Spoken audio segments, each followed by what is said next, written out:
Hey, good morning, everybody.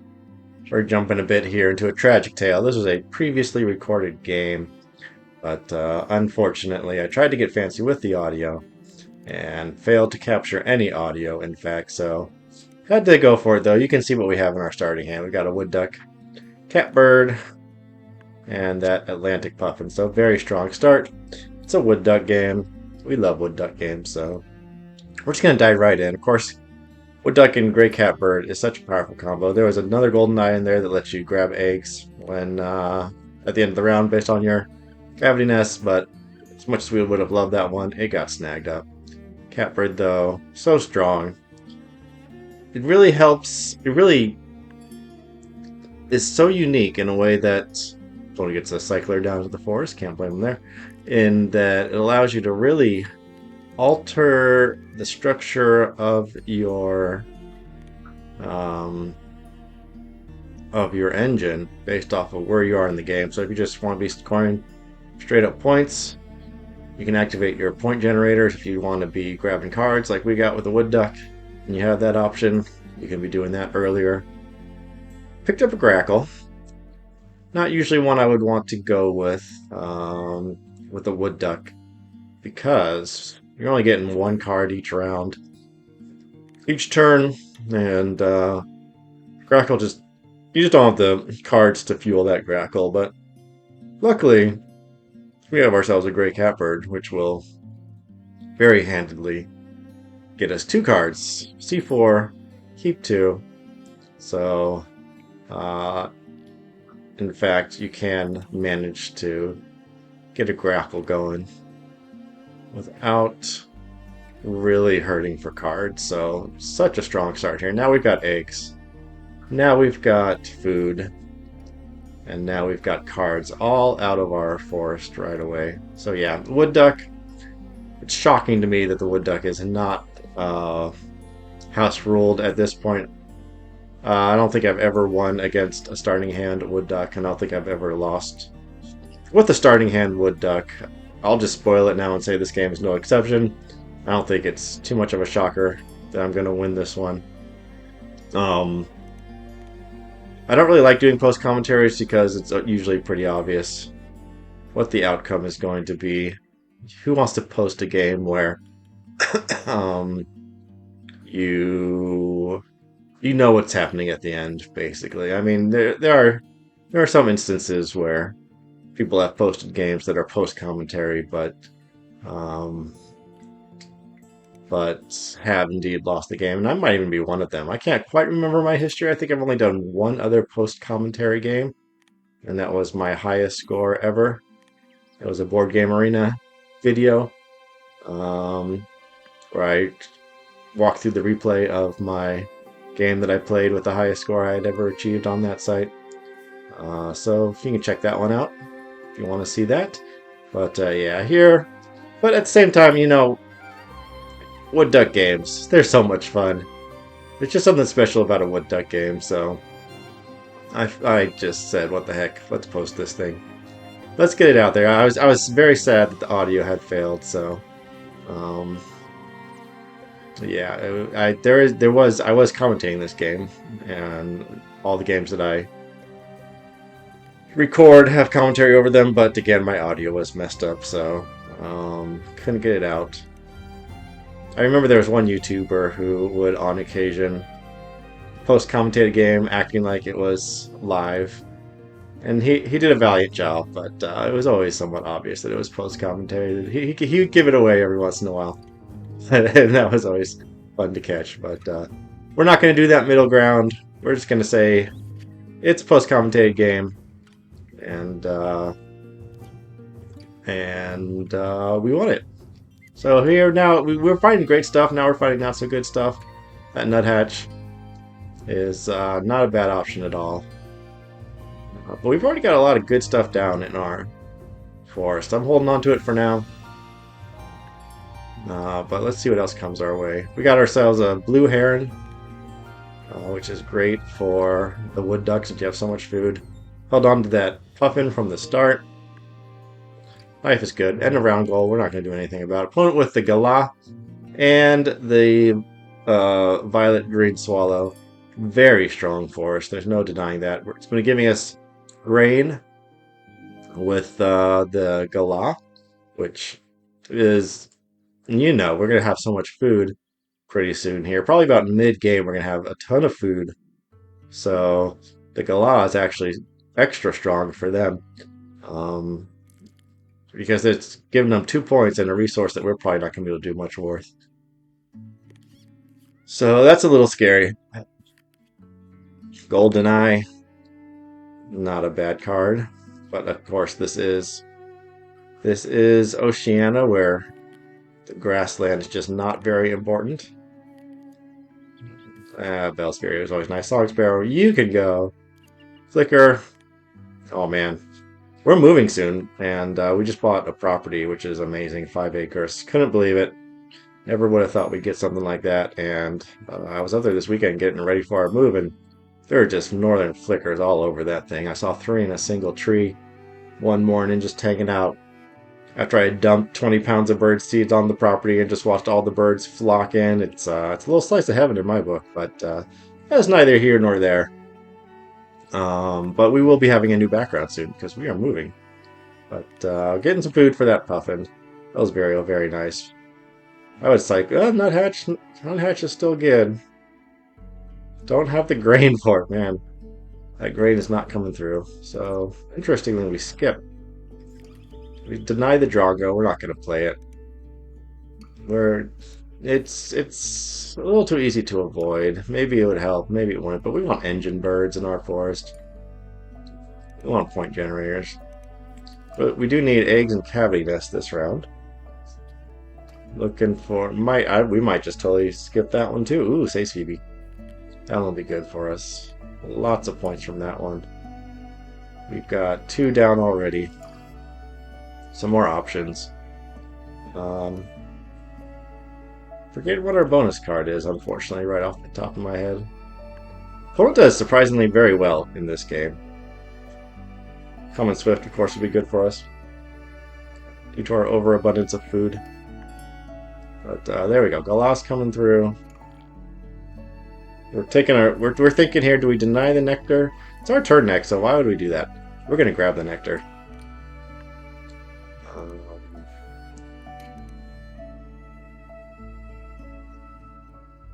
If it were me, yeah, I mean, looking back, if it were me, I might put the nuthatch down next.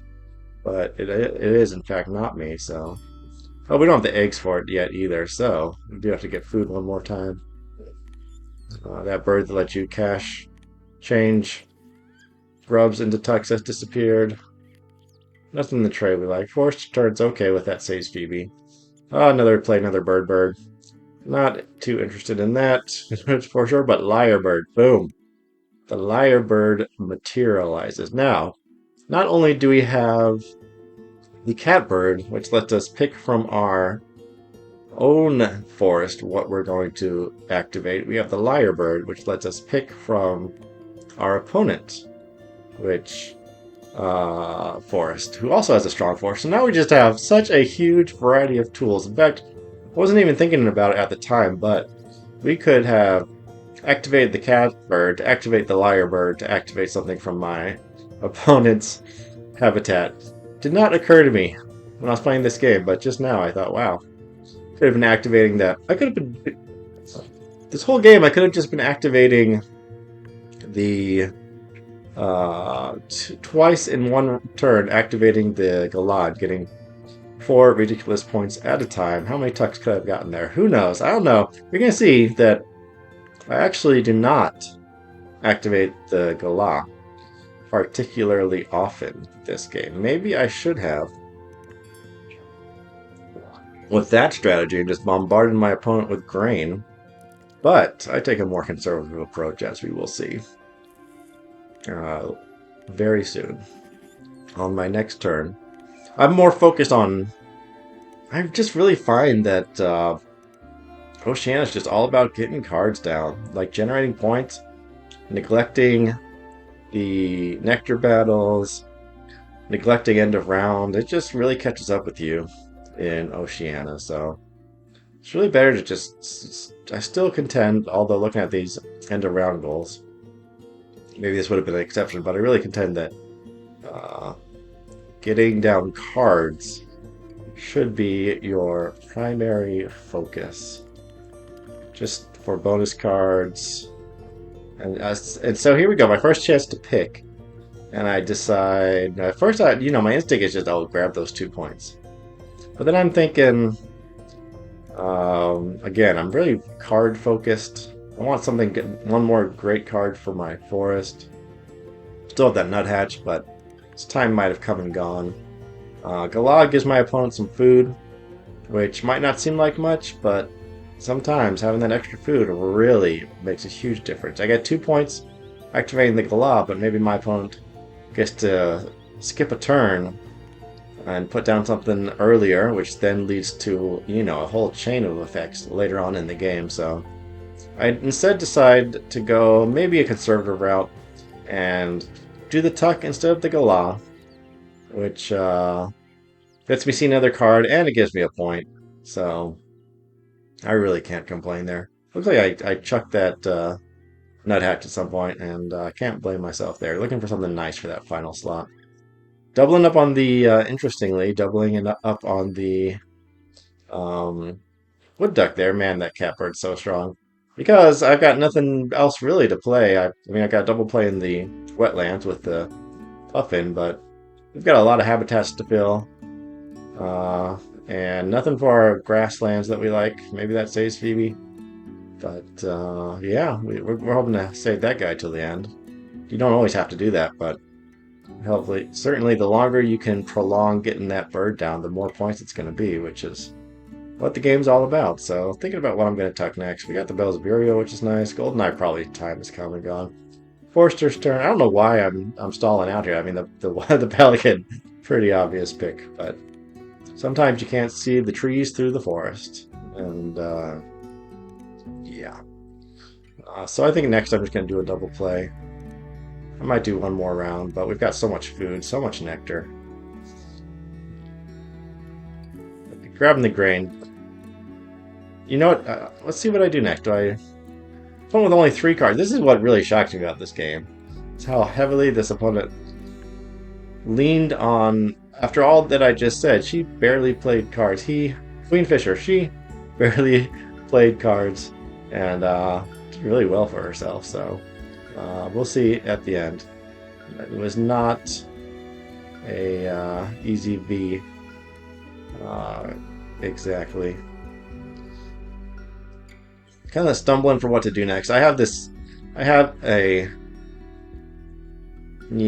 I always want to push the envelope. I want to say, oh, maybe I'll get play another bird. Maybe I'll find an even better card. So it's a little tough. It's a little bit, and I always want to play bonus card birds at the end. Omni's good. Got the Omni. That'll be quite juicy for us. So yeah. So at this stage, I am looking for big plays, but since we already have a pretty strong engine, but it's just something about me that wants to hold on to those bonus cards till the end. Maybe something better. Maybe we'll find something that'll help with this end of round goal sort of thing. Playing a couple of white powers, not always the strongest, but we're just gonna get on the board here. So we should count how often we go to the grasslands in this game. That was twice. We haven't gone to the wetlands once. It's just been wood duck the whole time. So far it's been nothing but forest and bird and playing birds. That was the second time we went to the grassland, once early on. So let's just see how often that happens here. That's how you know you have a ridiculously strong game, is you just have to... You only activate one habitat, and the rest of the time you are playing birds. So the more you can get all you need out of one habitat, the stronger your game is going. And I just decided to overpay. I don't want to go get food right now. I got a little confused, I think. The green Kingfisher icon there, I used that Kingfisher icon in single player, so I think that I got confused that I was going last this turn. And so I thought, oh, I'll just get that nectar at the start of next round. Way overpay, but that's fine. It's a wood duck game. Who cares about food? Mechanical engineer. So we got omnivore. We got mechanical engineer. And then I really wish I remember what that first bonus card was. Oh well, it'll come to us. I'm sure that... wait, here we go. Oh, habitat colors. Yep. So far we're not doing great on that. We only have 2 points out of it, but hopefully we get a few more pretty color birds into some of our habitats. Red Knot appears. We would like that guy. But Roadrunner, we just got Omnivore. And a Roadrunner appears. That is 9-point bird. Man, oh man. Silver platter here. Opponent does give us the reroll. That's another thing with that Galah, is your opponent can really grab up tons of nectar. It's pretty dangerous against a forest engine because you're just resetting that bird feeder all the time. And here's more nectar. Here's more nectar. Here's more nectar. So yeah. There's no denying it is a very strong bird, but it is not without its negative consequences. If I had just activated it, doubled it up with the lyrebird and the catbird, could I have gotten a better score? Possibly. But would my opponent have had a lot more resources to work with as well? Yeah, so at the end of the day, it's hard to beat a wood duck engine. So probably didn't have anything to worry about either way, but I just like making sure that things go, that I'm keeping my opponent, not giving my opponent too much good stuff here. Food is pretty darn valuable in Oceania. You can turn it into eggs. You can play more birds, and eggs and birds are really what Oceania is all about. So and we want to see better cards. We want more cards, so we're just going to keep cycling. It's once or twice I think that I activate that Galah, but that's just because I had all good cards, didn't really want to cycle anything, and can't say no to 2 points. So yeah, but conservative game. We'll see what I do next. I think I probably just keep digging for a little bit. Birds with tuck cards. Oh, birds with tuck cards. That titmouse pops up. So I start thinking about this end of round call. And I have 2 currently, my opponent with 3. So that titmouse pops up, and I think, well, I don't have too much else going on right now. My opponent with 3 tuck cards there. I'm going to get that titmouse, and I'm going to try to get the titmouse and the roadrunner down into the into the grasslands, and maybe have a round or 2 of laying eggs, which will then get me 4 birds with tuck cards. I realize this is a bit of a flimsy plan. My opponent but it would give me a +6 points if both my opponent does not get down any more tuckers, which is perfectly reasonable thing to hope for, and I get my Roadrunner hits. That's really the pain point there, is the Roadrunner going to hit? Here I'm liking all these cards I got. We've got some 5-point wetland birds, 4-point wetland birds, but so I just take the 2 points from the Galah. But because I like those birds because of the Sace Phoebe. Still not the strongest, but really we don't have too much of a point. We don't really have a point generating engine here. The Grackle, if we double that up, that gets us 4 for a turn, but then it's full of eggs. So while those 4 and 5-point birds aren't the strongest, they will get some eggs. They will help with bonus cards. Mechanical Engineer is in our hand. We need Star Nests. Unfortunately, we check the 5.1 and leave the 4.1, but what can you do? So, yeah. Should have checked the 4.1, of course. I don't think I even knew until now that those 2 birds had different point values. We're going to grab up that bush tit. We're executing our plan here to get this end of round goal. I mean, 2-point bird this late, probably not the best, but if we do transition into the grasslands, then that'll be some decent points. Although not that much, because we have the Grackle going already, which gets us plenty of, enough. That spends all of our cards for tucks, so. But we'll see what happens here. So, for a moment, contemplating the forest there, but probably just not quite. We want something better for our forest. That's the final slot that allows for um, birds that can be played into the forest, and there's some strong birds that can only be played into the forest. So bush tit is not the one for that coveted spot. So yeah, plans going into place. Bit of a risk, but hey, as I mentioned in my last video, there's a lot of gambling in Oceania. It is the gambler's dream game because you got to take a lot of chances in this game. It's basically constant gambling. So anyways, Roadrunner will go next, and then we're gonna hope.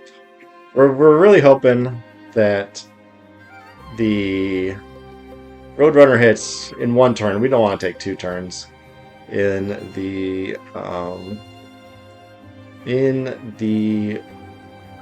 grasslands in hopes that and Roadrunner hits. And then if the hit misses both times, it's all for naught. That would be pretty rough.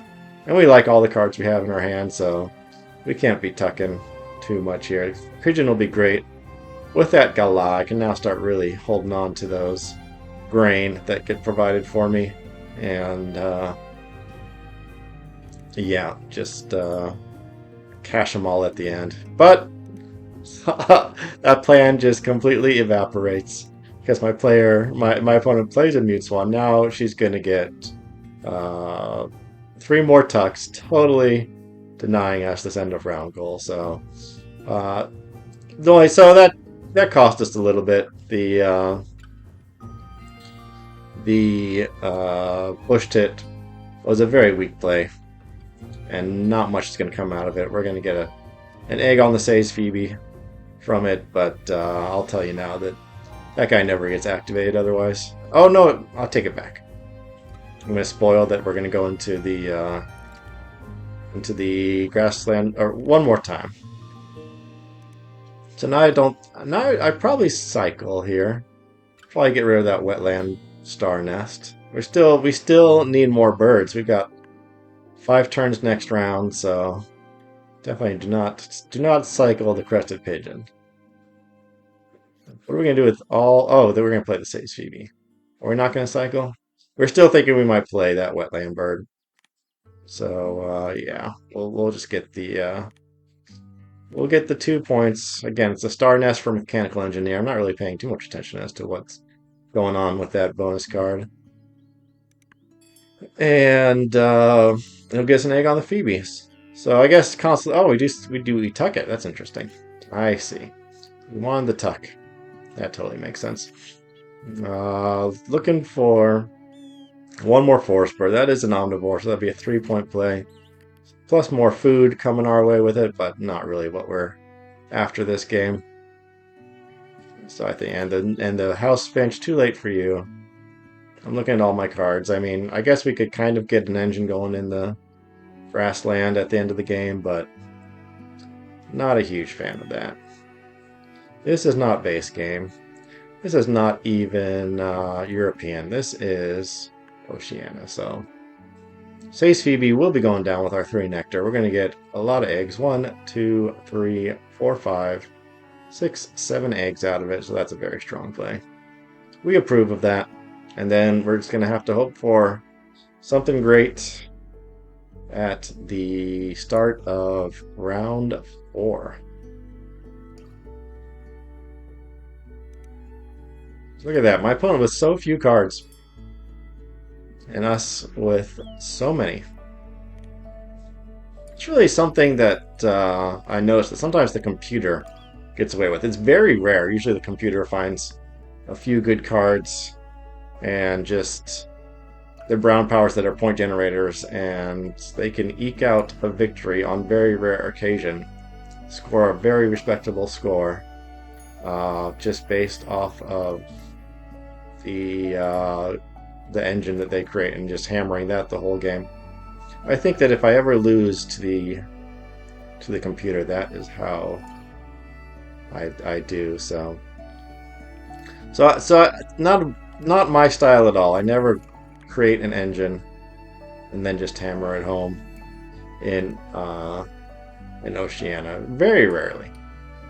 I should be feeling very comfortable. I guess it's not that rare, but for the most part, I really focus on playing birds. Painted bunting shows up. I hope I grab it.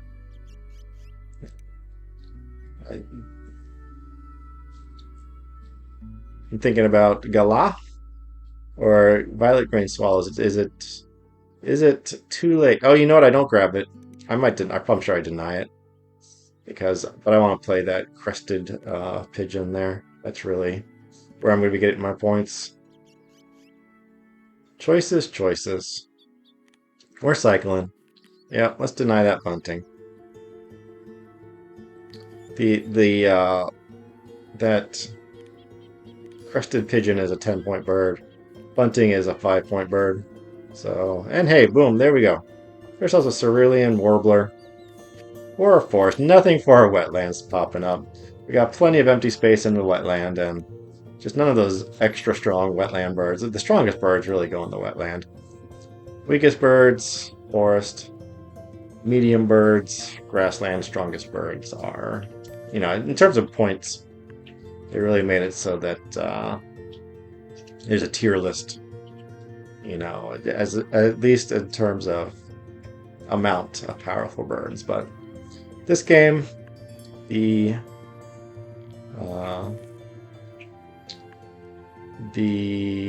wetland is remaining hidden, so we're kind of running out of options here. 4 turns left. We don't want to play the warbler.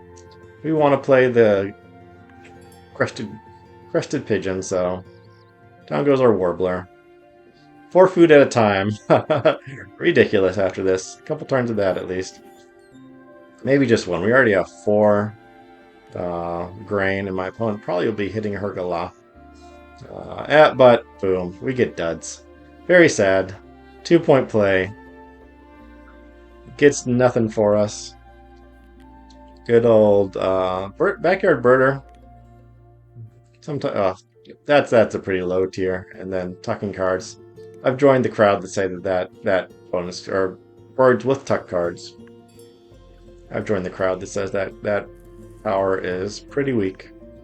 So we're just going to collect up our grain that we need for that pigeon, play it, and lay some eggs. That is my final strategy. Pushed it will get a tuck, and maybe even the Roadrunner will score a point or 2. So I'm weighing my options here. Do I grab up Nectar for the bunting? Do I play the pigeon? Ultimately, I decide upon the pigeon. 10 points. We're going to have the grain for it. No, it's 11 points minus the egg cost. How can you say no to that? Do we need 1 Nectar to play it? We're winning 2 Nectar battles. Let's see what we do here. Do we just still cycling? Still waiting for something better. Maybe a wetland bird, but it is not meant to be. I think we probably double up our grackle here. Don't know if we at this point we decide to double up our wood duck. We're done. We got it all. We got all we need. So yeah, nothing comes our way. A little bustard. Of course, not better than our 11-point bird. So. Nothing but grassland birds. We saw very few strong wetland birds. Glad that we held on to that puppet, or else our wetland would be pretty sad. Pretty lonely. We'd have some 4-point star nest bird down in there right now instead of the magnificent puffin. So, Grebe next, and then that bustard's getting tucked under the bush tip. So that will be, count 'em, 3 trips into the grassland. 3 total turns where we did not hit the forest or play a bird. So, yeah, not... It's a great game when you see that. My opponent, again, with 7 cards.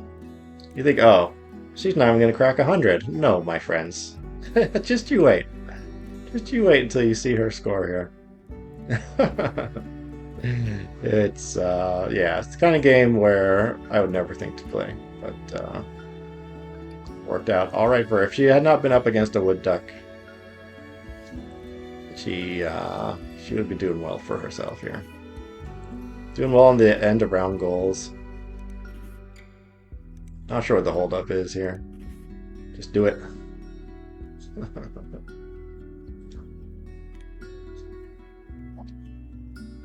And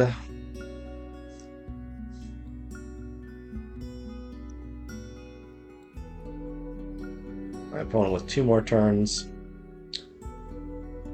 He's going to lay a couple birds into the grasslands here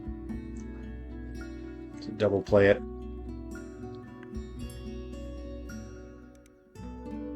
And not exactly a you know, blown away kind of a move, but enough to get her a good engine in her final turn. 5 points, not bad. We will get 6, potentially 7, with our 4 eggs, our bush tit, and our roadrunner. This is the roadrunner's chance to shine. How does it do? Will our gambling pay off? So yeah, strong bonus cards. We got 6 points on that Color Birds bonus card now. All the rest are looking pretty good, except for Backyard Burger. 6 points there on our final turn. My opponent will get 5 points, cash, turn a bunch of grubs into tucks, and yeah, look at this. 6, so 6, 8, and 6. That is 20 points out of 4 bonus cards. Not the most amazing ever, but pretty darn good. Our 8 caches, clean in house. We do only win 2 nectar battles because of how little we found for that wetlands. And let's go to the board to see what the final score was. So yeah, a fun wood duck game. I was very sad when I found my audio had completely failed us. But it is what it is. I've learned to just I never do a test video before I start recording, so that's really the lesson from this game, is test out to make sure everything's working before. Look at that, coming back with the tucks. Do you believe it? 7 cards all game. 123 for my opponent. Very strong score for my opponent. 136 for us, so we do get it in the end. Yeah, leaning on that Galak can really take you far is the lesson here for us. But for us, or for them, for us the lesson is the wood duck is impossible to beat if you have it in your starting hand. So we're going to end it there. But I hope you guys enjoyed that one. And let's go back to the board. Yep, hope you enjoyed it. We'll see you next time. Thanks for watching. Next time it'll be live for sure. See ya.